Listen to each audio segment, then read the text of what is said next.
Well, hello, farming friends. Welcome back to another edition of Farming Simulator 2015 with me, your old buddy, Mr. Moose. And here we are. We're back on Holzhausen for another day of farming. Actually, it's the same day. It's just a few hours later in the day. It's coming up on 10 a.m. So just a little bit of time has passed since our last escapade on here. What have I been doing? Well, you'll see there's some new bales over here. I brought the straw bales over here because I'm going to put them in here underneath the shed. And these guys I'm just going to leave right where they are. So I went over and I told you I had mowed some grass.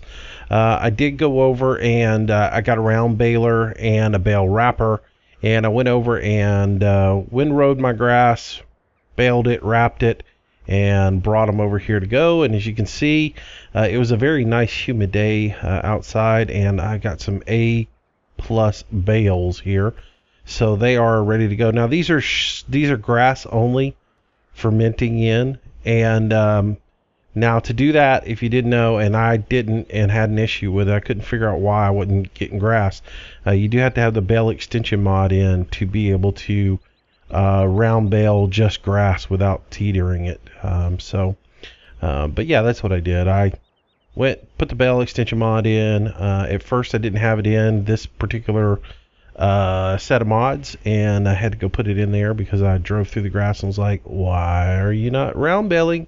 But yeah, so we're good to go. So those are there, they're fermenting. I'm just going to leave those right there where they're at. And then these guys, I'm going to grab the Merlot and I'm going to get those pushed into here in this little slot there. And that's basically where they're going to sit for the time being. Anyways, so I figured out the problem with the PS3401. It now actually has lime in it. It was simply the fact that I didn't have the right fill planes in. So I went back, re-downloaded the original file, pulled the fill planes out, put them into the game, and that got rid of the apples, and now we have lime in there. So our next step is to do some cultivating. As I said, we're going to cultivate in our lime, and then we'll see where we're at with our soil pH. We're going to use this guy this time for it. What else did I figure out? Oh, the herky-jerkiness that I was experiencing in the cab of the trailer. Come to find out that is something in drive control that I didn't know about, called ground effects or something else like that. I really don't like it. It's probably going to be something that I take out in the XML. I'll just go in and turn it to false and get rid of it because it's really annoying. I mean, you're driving across the field and all of a sudden you go from, your speeds just drop considerably and everything else. Yes, it's realistic, but I get sick of I get sick and nauseous and want to throw up. No, I'm just kidding. It's just not what I'm used to, I guess, I guess it's sort of their version of the plow script. So, there we have it. All right, so let's get our implement unpacked. And again, jump in the store. I'll show you this guy here real quick. Under cultivators, under modded cultivators it would be. So let's get into the right category. So cultivators, this is BMS, does the AP&D7. It's $4,500 and some change, $78 a day in maintenance. And it doesn't give any specs on it, but I'm guessing it's about let's see, 6 meters maybe is what that is. Let's see, when we bring up our old trusty GPS mod and we calculate, and it says it's 5.9 meters. So yeah, so it's pretty spot on there. So yeah, we're looking at a little 6-meter implement, and I know that's narrower than the other one is and all that other stuff, but I don't know, it just looked like a decent mod to try out, so we're going to do that. And I'll get my little row set up the way I want it. And we're just going to run through here and cultivate all this and get it packed down so that we have a good, so we have our lime mixed in. So as y'all can see what the mod does. Like I said, it's got the Tons on the front. I mean, it's got your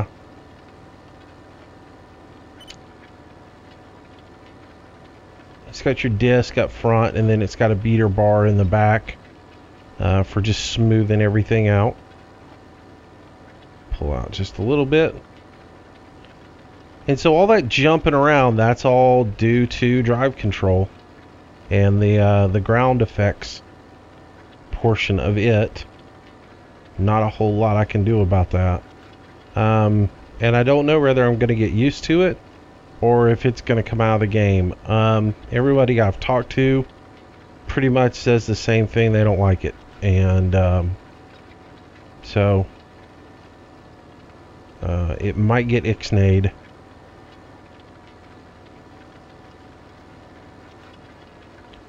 Alright, so make our route around here with this guy. For this farm, this disc might be okay. It's still a little bit small for me. I'd like to see it be a bit bigger. Little bit wider. Alright, so let's lift that up. There we go. A little bit bigger implement would be nice, but it's cool. I mean, that's what I like, the big old disc on it. And that's most everything I see in the game is like a Joker or a small horse that has those little bitty wheels on them, little bitty disc. And I'm used to the great big old disc. So the stance on it's pretty good. It'd be nice if all the disc didn't turn in the same synchronicity, but it's alright. Sometimes your discs turn at different ratios, or not really ratios, but they'll slip a little bit or hang or whatever, and so you won't have them all perfectly in line. But then again, I could be asking too much for a video game. All that little gold fleck in this is driving me nuts. Can't wait to get rid of all of that. And that's got to be something in the... I'm hoping that now that I fixed the mod, the trailer for our lime spreader, I'm hoping that will resolve that. I may have to redo my GUI Mist mod. I did something, I'm doing something, or in the process of consolidating all my mods into one mods folder and then just isolating the map. I was at one point, I was doing complete isolations for every map. So like Colborough Park would have its own map and folder and own set of mods. So any mod that I put in there, I would just put into that folder. And when it was time to change the map, I'd just take the entire mods folder out and I would put in the next mod folder. But I'm getting away from that. I'm going more towards putting everything into one folder and then just changing out the map. So in that process, I might be putting some things in that aren't agreeing with each other. And maybe the GUI Mist mod is not agreeing with something in the Soul mod. So I don't know.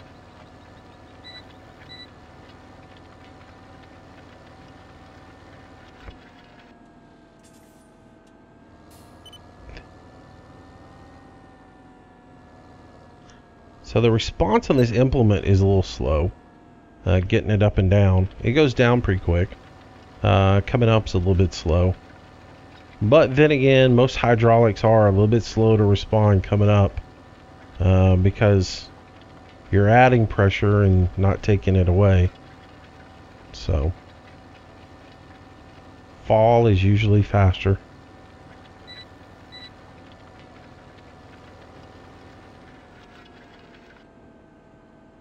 Alright, so today is Father's Day. Happy Father's Day to all you guys who are watching this today. And if you're spending time with your dad today, congratulations. And enjoy it. it's a wonderful day, and trust me, when Dad's not there anymore, you'll miss him every single day. So don't take your time with him for granted, because you'll find yourself years after he's gone still thinking he's around, or wishing he was around. The funniest thing, like my pop, he was a stickler for making sure you put tools back exactly where they belonged, right? So this tool went in this toolbox, this screwdriver went in this toolbox, and if they weren't right, you were in trouble. He could have 2 crescent wrenches that looked exactly the same, with the same little bit of plastic wrap on the handle, but one have a nick somewhere on that little plastic coating, and that particular crescent wrench, that went in the red toolbox, the other one went in the black toolbox, right? And if you got them mixed up, you'd hear about it the next day. Why can't you put my tools back where they belong? So let's fast forward a few years, and now he's passed away, and has been passed away for a while. I have to tell you, I still find myself walking around going, I got to put this crescent wrench in this toolbox, and this one goes in this toolbox, because if I don't, I'm never going to hear the end of it from the old man. And he's gone, and I still, to this day, the impact he's made on me is just, I'm so bad about doing stuff like that, and every day I still think, I got to do this because I don't want to get in the old man on my case or something else like that, and it's kind of funny. So you'll think about them all the time, so don't take days like today, don't take them for granted. Same with Mother's Day and everything, but I didn't think to give you a speech on Mother's Day, so still got my mom, so I don't think about the missing part of her that much. So though that day will come, and I'll be crushed just as bad as I was when I lost my dad. So anywho, not to down you, just to say, cherish those times with your pop. So if you got them, make sure you call them today, go see them, spend a little time with them. Turn off the YouTube video, go see Dad. Now if you live somewhere where it's not Father's Day, pick up the phone, call your dad. Anyways, so. Alrighty, so we're going to continue on with this and get all this tilled under. So I'm seeing this field is 6.8, which is right where we want it to be. 6.7, 6.8.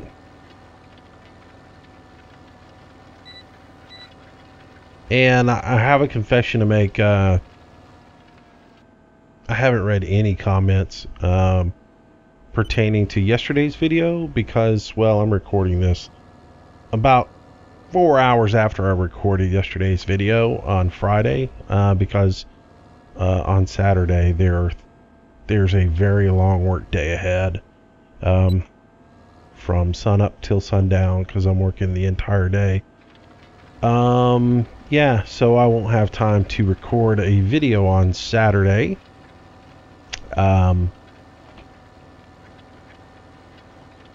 Or yesterday, however it will go for you guys. But yeah, Saturday, busy day, so I had to record the Sunday video on Friday, just so I could make sure I had it done and in the can. So I haven't read any real new comments or anything since what I commented on Friday for Saturday, because today's Sunday. Wow, that's confusing, isn't it? The way I put it out, it's confusing anyways. Alright, so this is gonna get done, and so my goal is to get all this done real quick before noon, and then that way when the soul mod does its thing at noon, we'll know exactly where this farm or where this field is, as well as the other two. So we'll get that taken care of, and we'll be ready to come back, fertilize at this point. So that'll be our next stage, will be to fertilize, which will, I guess I can go ahead and drop some fertilizer on these fields as well, just so I see what my numbers are. But I look at where I'm at right now, and I really need to see what happens. I need to really see what happens with the new numbers, because if I fertilize this right now, going by the numbers that I've got, I just put a lot of PK on this field, because in areas my nutrients and nitrogen are through the roof. So yeah. And that could be because over here on the edge I've got all this chopped straw that's going in. Might have hurt myself by putting that down and messing up, because I don't think my nitrogen comment, or I don't think my nitrogen is that high on the rest of the field.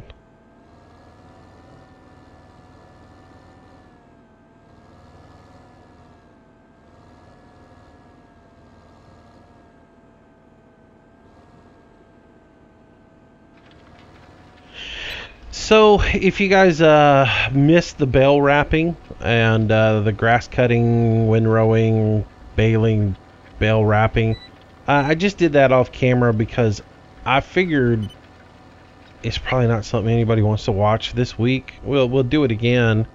Obviously, in the next couple of days, I'll do another grass cutting and wrap some more bales. But I wanted to get that done. I just didn't think that was something probably that everybody would want to watch. So that's the reason I didn't show that. What is going on with this guy? Come on, lower. Next time, though, I will go ahead and do the whole thing. We'll do one episode that is just basically mow, windrow, bale, wrap. But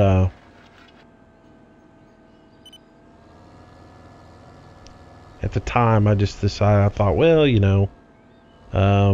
what do I put out? Getting the fields ready or making bales? And I went with getting the fields ready.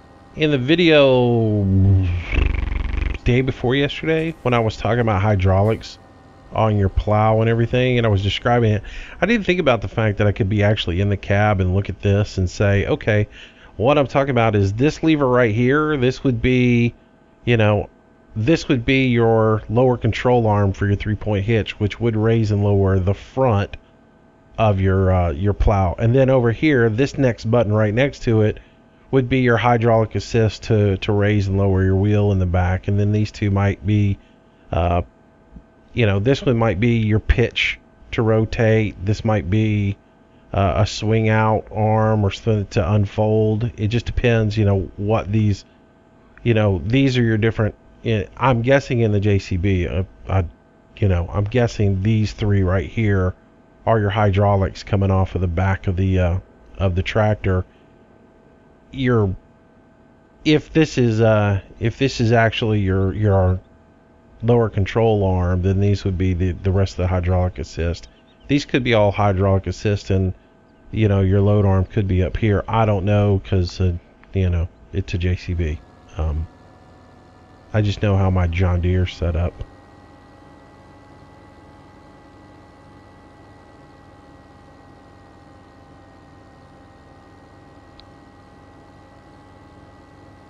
Alright, so we'll move around here, and we'll cultivate this field in, get it set up to go.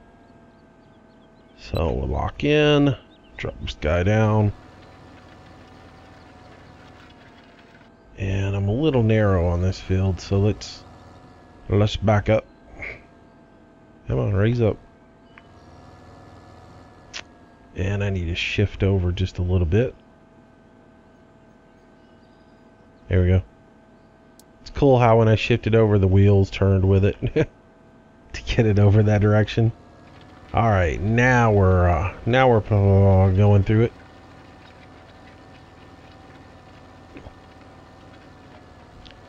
So now in my world, this would not be classified as a cultivator. This would be classed as a harrower. Harrower. Or harrow. Harrow. And it would be a disc. And you would go through the field and use this to break up clods and to smooth out all the furrows and everything into a nice fluffy little piece of ground that you would come in and have your seed bed. This would get it ready to go right before you seed. And again, for me, a cultivator is something that I use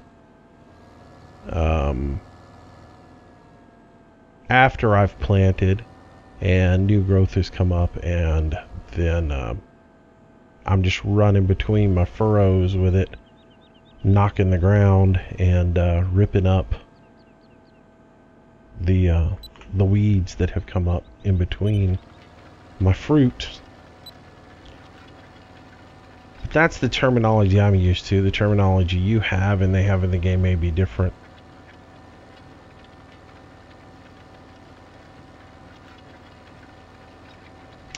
And then again, the cultivators I have, they look like little, they just look like little spades. Little, little chisel spades. And basically it looks like it's a long bar with a series of little hoes on it.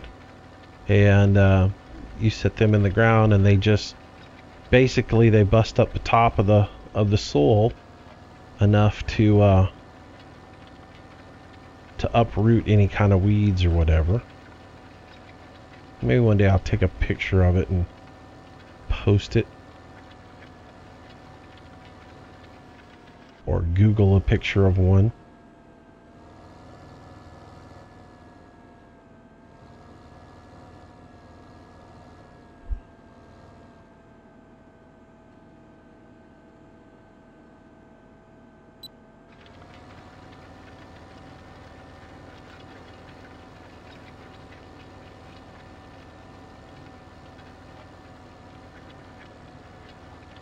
So basically the Vatterstad is just a large version of this.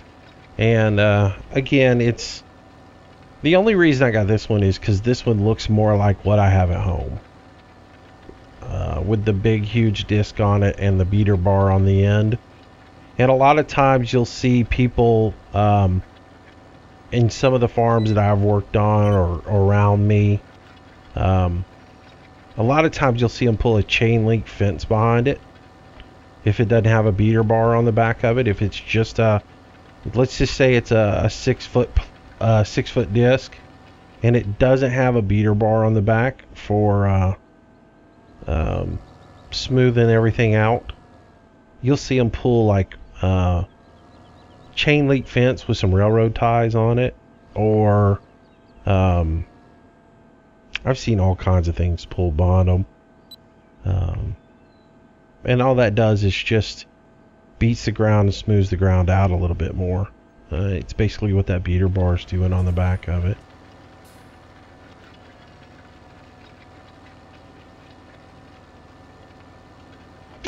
I've seen them pull tires behind them. I'm talking back in the day now, so we didn't have some of this fancy stuff didn't exist when I was a kid growing up. And we was farming. So yeah, it was nothing to see somebody with pulling a 6 foot disc with about 8 good years behind it. And those would have like cinder blocks on top of them or whatever, just to smooth everything out.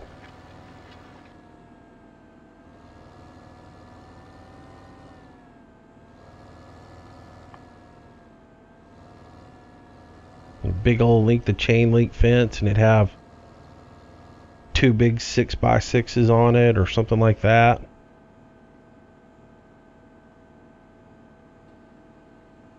You'd get your disc, and your disc wouldn't be heavy enough, so somebody would go get somewhere my dad managed to pick up when I was a kid. We had a disc that just didn't have enough weight to it to cut into the ground that we were working, and he somehow found an actual piece of railroad track, the big piece of iron, and he had it cut in half, and he had one in the front and one in the back of that go running across that disc to make it lay into the ground a little bit more. I've seen bags of concrete on top of them.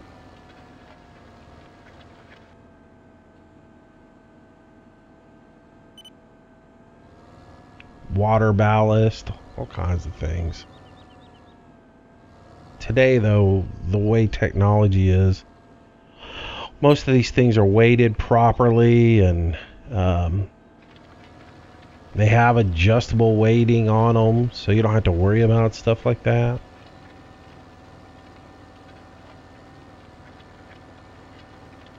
And I've said this before, some of the things I talk about as far as my equipment, a lot of my equipment's out of date.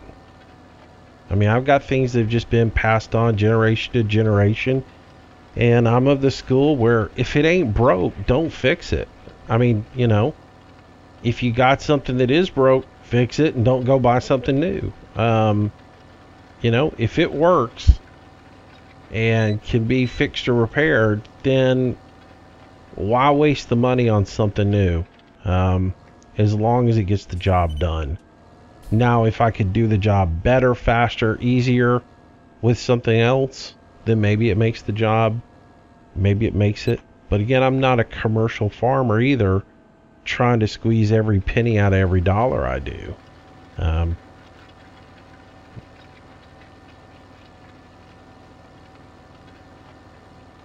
We grow for us and our family, and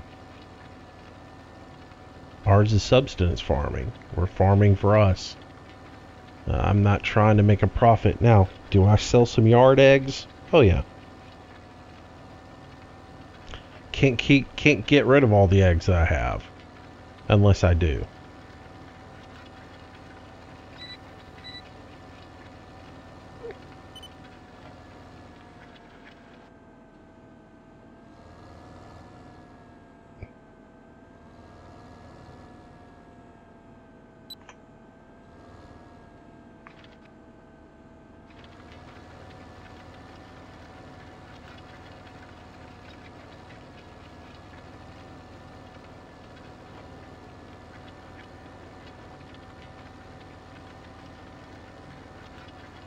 So just looking at our numbers, this field is coming along. This thing was what, 6.4, slightly acidic, and it's at 6.7 neutral. So my question is, though, from those who have done this, is your pH what you want it to be at the time you plant, or is it where does your pH need to be when you harvest? Because I know your optimal number is 6.7, and that's where you want it to be. Do I want my pH to be a little bit high when I start my planting, so that as it goes through its growth stage and the nutrients take out of the ground, and it becomes acidic, do I want to, adjust for that? So I'm curious as to how that works. With experience is going to tell me that. And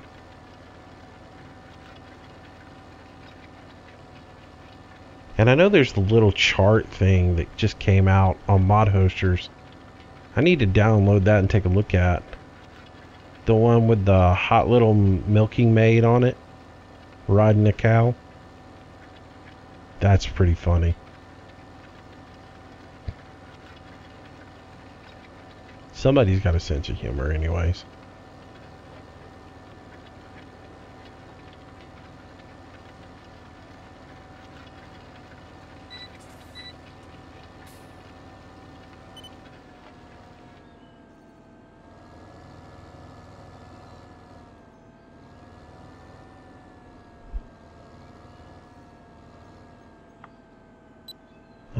right.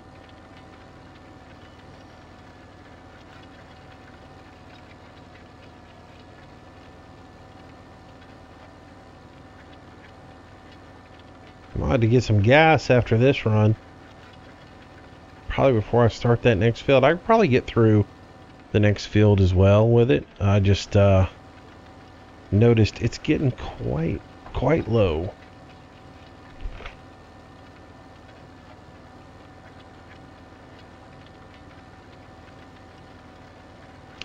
So at some point we'll have to run over there to the farm and get the gas. We were having a good laugh at the gas canister on this particular map yesterday. Landy and I were, because seriously, who puts their gas canister in the barn?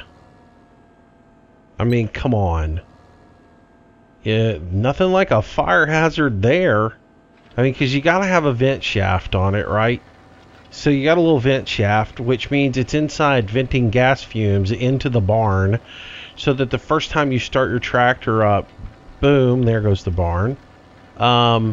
Or let's say you're filling up and somebody lets a little gas leak onto a hot exhaust pipe, boom, fire in the barn. So yeah, most people don't put the gas pump inside of a barn. In a shed on the other side of the, equipment yard, yeah, that's a possibility. Even if you were working out of 55-gallon drums with a hand crank, like a little hand pump, crank pump, or even if you had a little electric pump, you still wouldn't store your gas right there inside the garage or inside the barn. That's such a bad idea.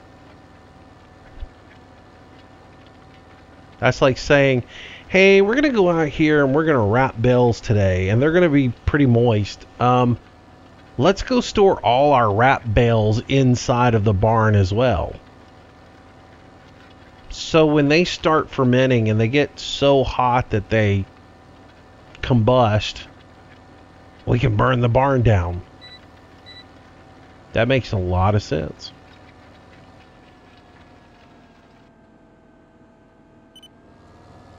And if you didn't know, wrap bales can ignite. Oh yeah.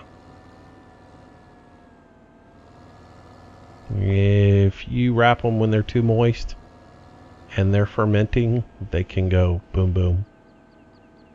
Has happened.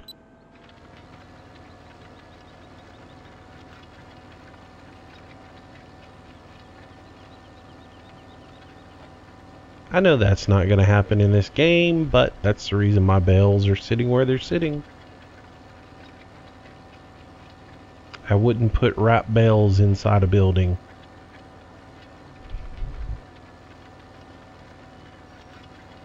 There's no need to either, because they're wrapped, but I'm just saying.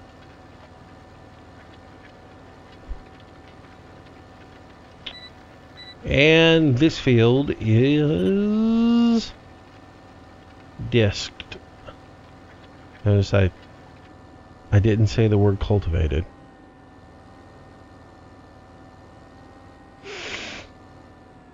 Alright, so we can start our headland here, and yes, I will be doing a headland for maneuverability.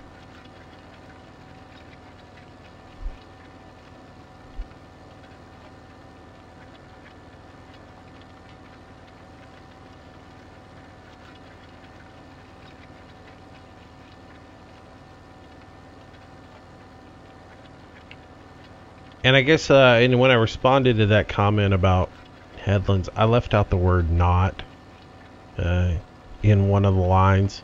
I'm sure you get the gist of what I was saying, as far as it's not something I do on a, in real life.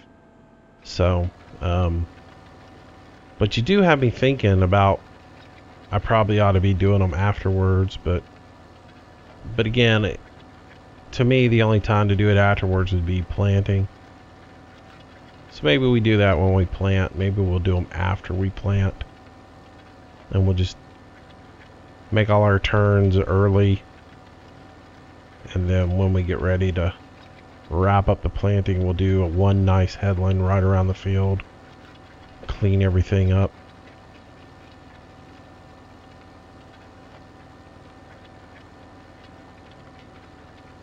Doesn't hurt to try something new. And again, it's one of those things that I probably wouldn't have thought about it unless somebody brought it up to me.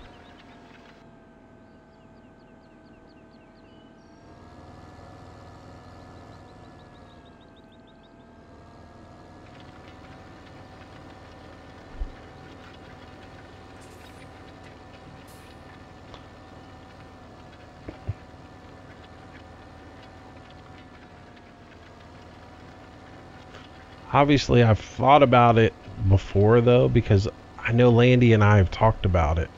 We've talked about the fact that course play, when you do your headlands after you plow, it doesn't really go in and fix. It doesn't come down low enough to fix the mistakes you make in turning.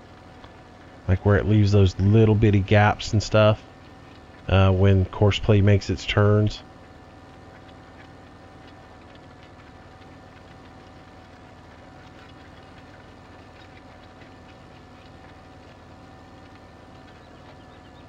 I guess I'm getting used to the bouncing around. It's not nearly as bad as it was. I might be able to tolerate it.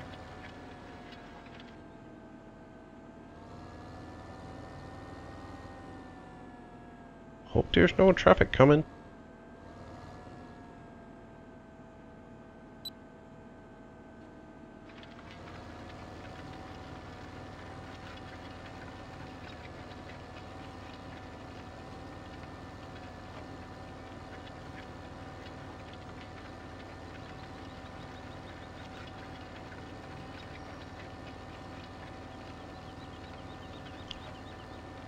So, yeah, I missed a lane there, right?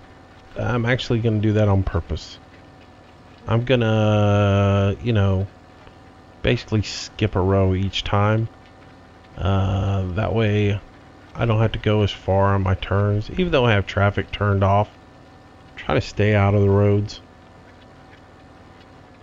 Now, would I do that in real life? Nah, I'd just look both ways, and if their car wasn't coming, I would, I'd flip around real quick. Because this isn't like a main thoroughfare here.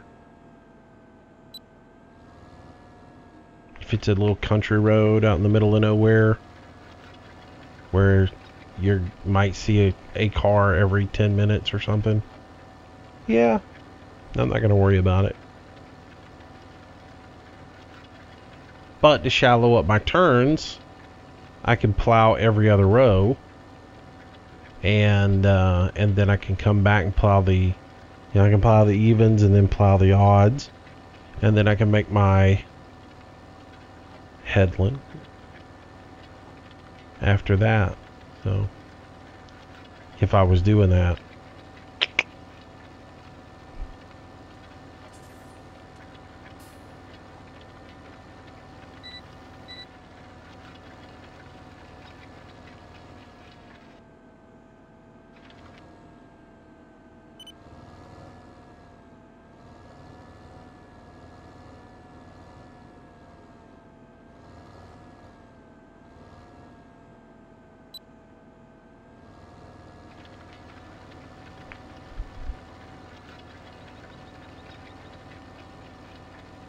Alright. Well, I didn't really mean for this entire video to be me running through the fields, disking, but it's looking like it's probably going to be that way. Because we're coming up on 40 minutes now. But again, this was something I wanted to get done. And it almost, again, I thought I needed to set the, lime and then fast forward time till noon to see what the what effect it had on the field. Now this one does look a little bit low. The other ones look pretty high, But I'm wondering, because I did close out the game before I came back in, and then I came back into the game and started over again, and I don't know. I don't know if the numbers read or if the numbers haven't read yet. If they haven't read, I'm going to have some super high pH in some areas. This is 6.6 neutral. 6.8, so it's looking to me like it did take effect. So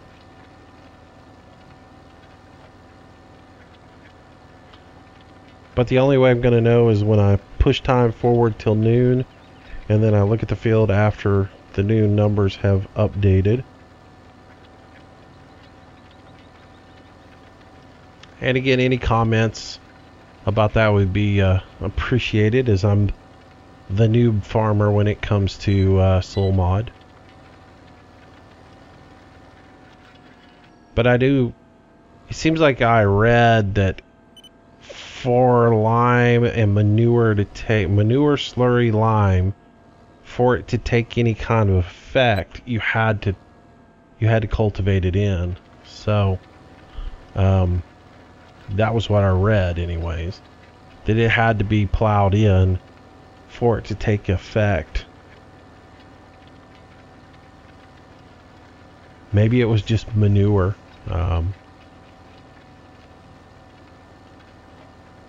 That was my understanding anyways. So we'll get this part done, and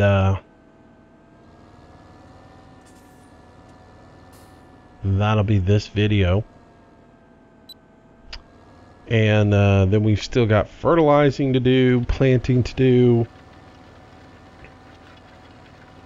So much to do to get this guy in shape.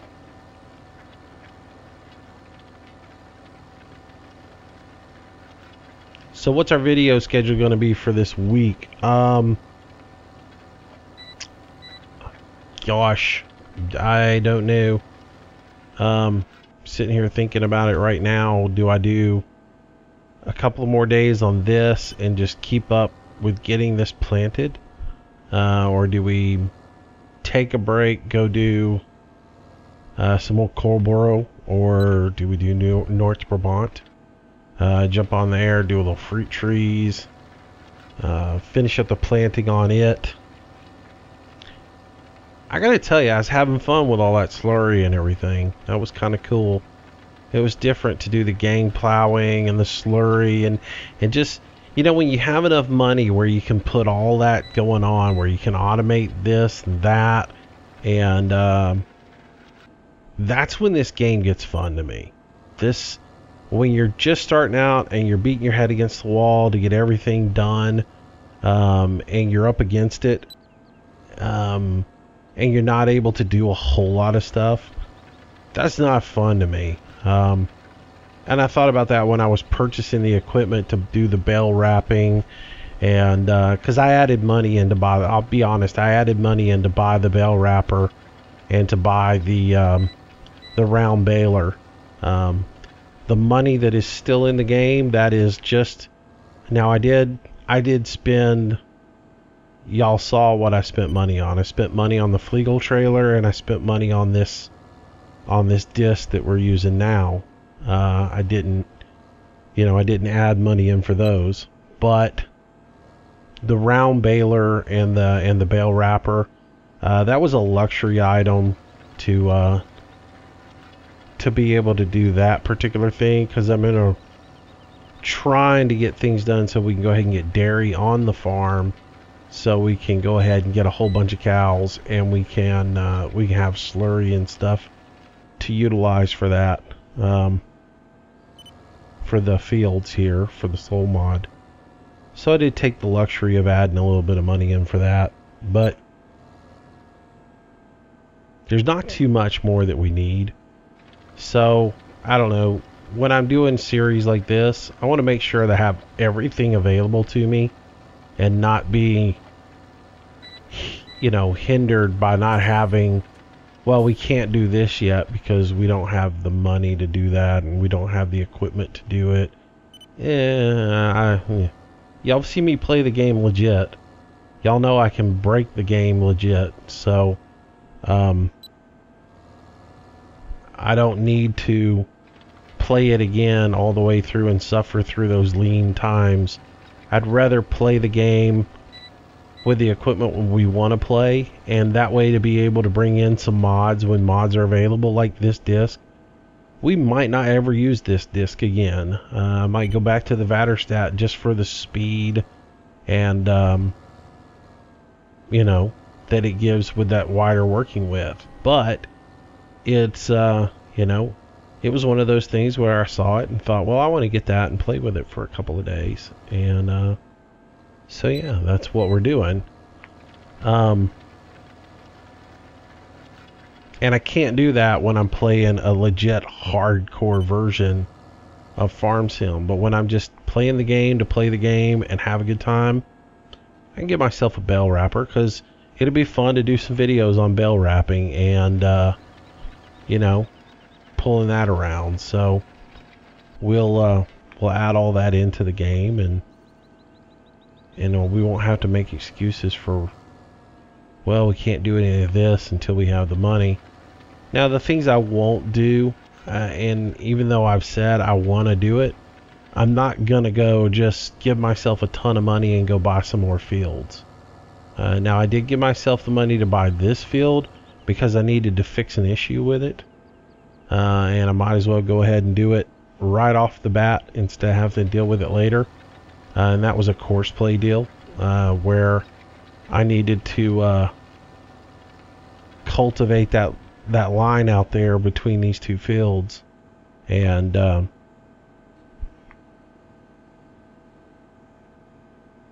anyways, I had to cultivate that line so that we could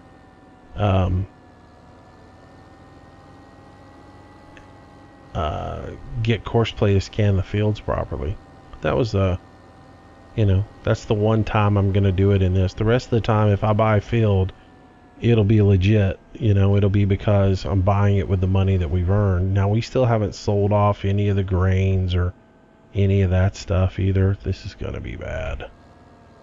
This is not gonna happen. So let's back this guy out. Whoa, I'm hung on something. Something ain't right.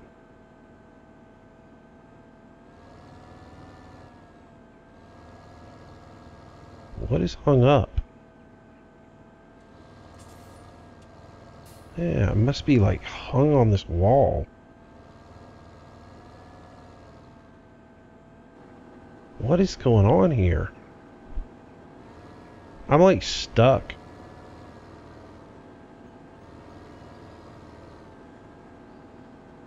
What is going on?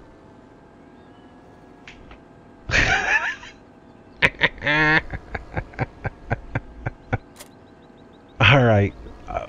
What is up with that? That was interesting. It's like it's hung in the door or something else like that. Alrighty.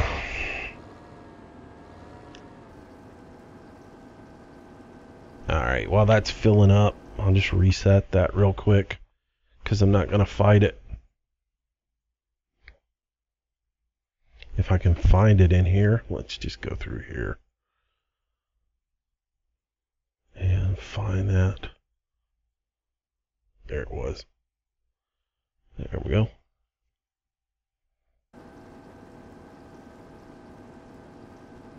So we'll get a little go juice in here, and then we'll finish up this little bit of cultivating, and that's going to bring us up to an hour, believe it or not. So, yeah.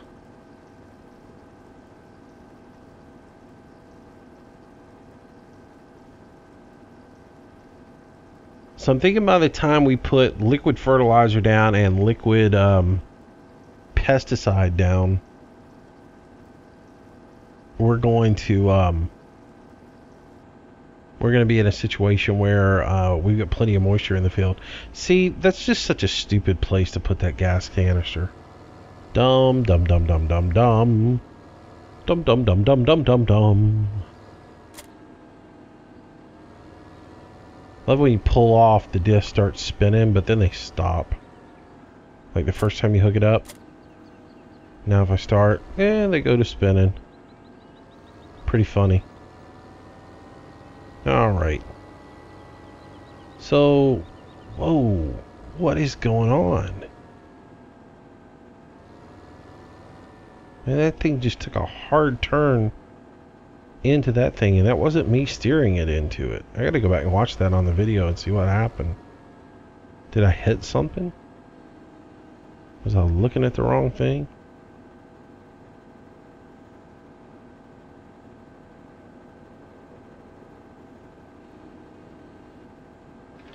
Alright, so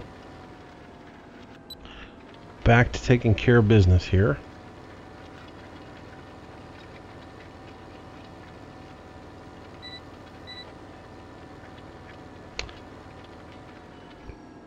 And I'm doing this manually. I know I could go into the GPS mod and set these turns up automatically and let it turn automatically. But here's the one thing I've found when I do that. Just like anything that you automate, you don't get a clean turn. So when I make the turn, it just doesn't look as nice. And I miss little spots because it'll start turning before you get all the way to the here, you know. And I know I can adjust that to turn a little bit later, but it also doesn't do a nice round turn like this. It does a really sharp turn at first, and then it rounds out to more of a rounded turn. And so you miss spots because it's not a nice symmetrical turn all the way around. So I just prefer to do it manually. I can run it all the way down here. And then just pick up my implement, make my turn, reset, and go like I would in, you know, in plowing. And that way I don't break up a disc. And y'all have heard me say I've done it many a time in real life.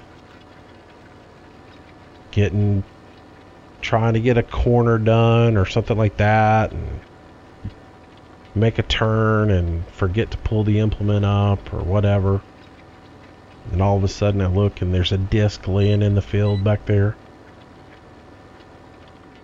But the good thing about it, it's always an outside edge disc. It's never like an inner one. You don't really ever snap the inner ones off. It's usually one way out on the outside.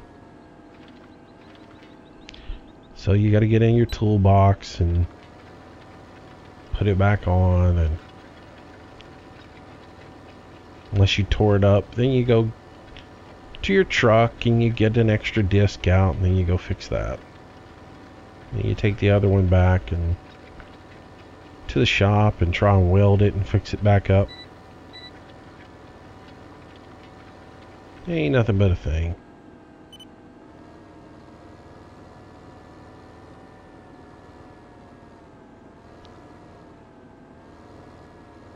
It goes back to that, if it's broke, you fix it. And you certainly don't take it to the dealership unless you absolutely have to, or it's under warranty. Now if it's a warranty issue, man, I call the dealership before I even try to figure out what's wrong with it.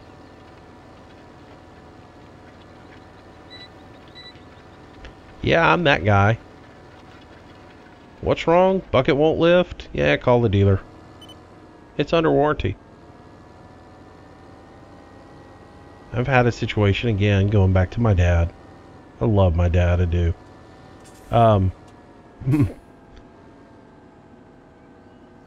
He's out trying to take trees down with my John Deere.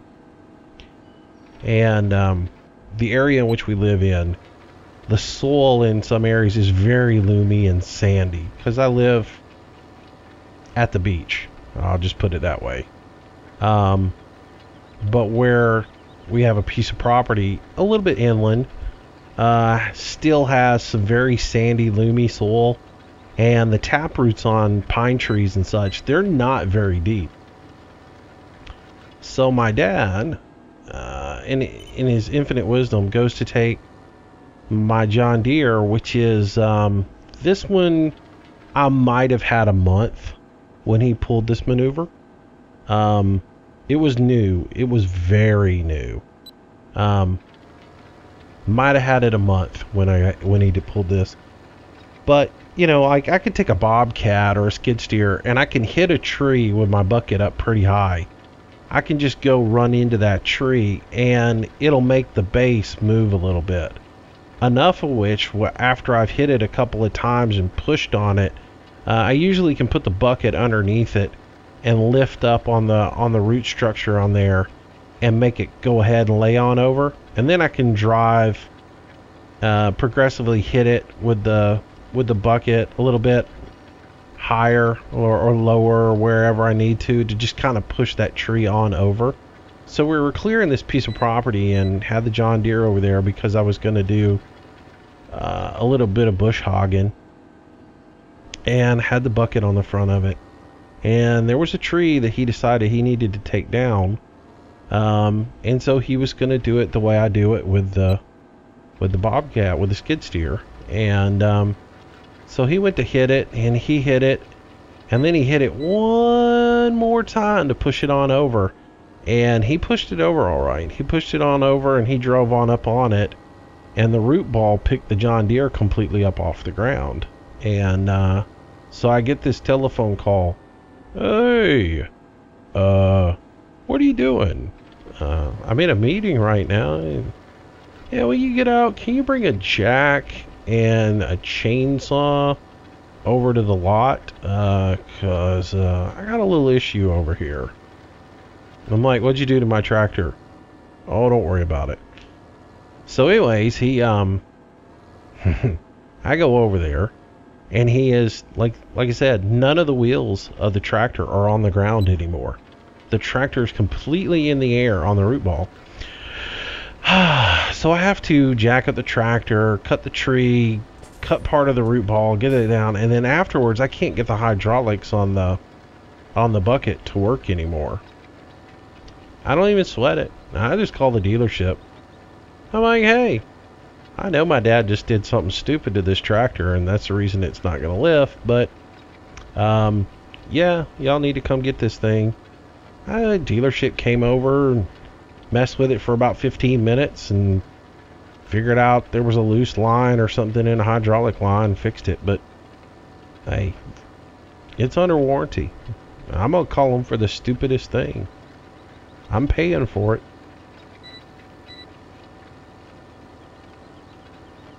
And yes, more antics of my father. Bless his heart.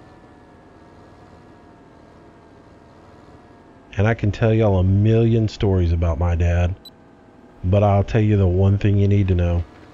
He taught me everything I know, and there's not a whole lot in this world I can't do, and I owe every bit of that to him. I can build a house, completely remodel a house. There's nothing in a house I can't do, from plumbing, carpentry, just all of it. When I was a kid, 6 years old, my dad bought houses up that were nearly condemned. We'd go in them, rip them, gut them, remodel them, fix them up, then rent them out for disposable income. So I know everything there is about that. Fix a car. He gave me my first car when I was 13 years old and told me if I could build it, I could drive it.